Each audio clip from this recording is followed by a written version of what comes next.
Times was the first news organization to break the news that President Trump had asked FBI Director James Comey to go easy on National Security Advisor Mike Flynn.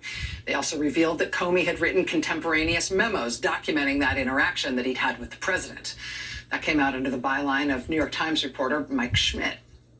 Days after that bombshell, the Times dropped another one, that Trump had also called Jim Comey, pressuring him to put out public word that he was not under, that the president was not under investigation. That was also reported by Mike Schmidt. Then the Times broke the news that the president had asked Attorney General Jeff Sessions to go back and retake control of the Mueller investigation after Attorney General Sessions had already recused himself. That again was reporter Mike Schmidt. Schmidt was then first to report that Trump had ordered special counsel Robert Mueller to be fired, only backing off when White House counsel Don McGahn threatened to quit. When we later learned that McGahn, the White House counsel, had cooperated extensively with Mueller's investigation, that too was reporting by Mike Schmidt. Schmidt was first to report that in the days after James Comey was fired, the FBI had opened an inquiry into whether or not President Trump was secretly working as a Russian agent. That was a Michael Schmidt byline too. Schmidt was first to obtain the questions that special counsel Robert Mueller wanted to ask of President Trump.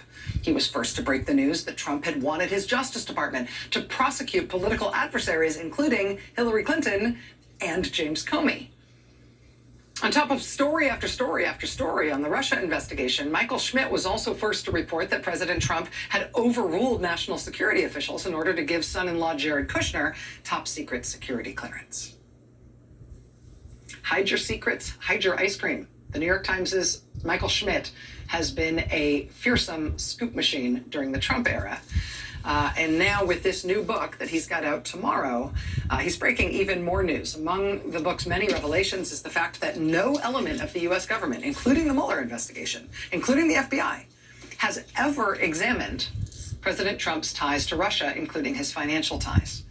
It's not that anybody looked into that and found out all was fine, and that's why we never heard anything about it. Literally, no one has ever looked. Not the FBI, not Mueller, not the intelligence committees, no one.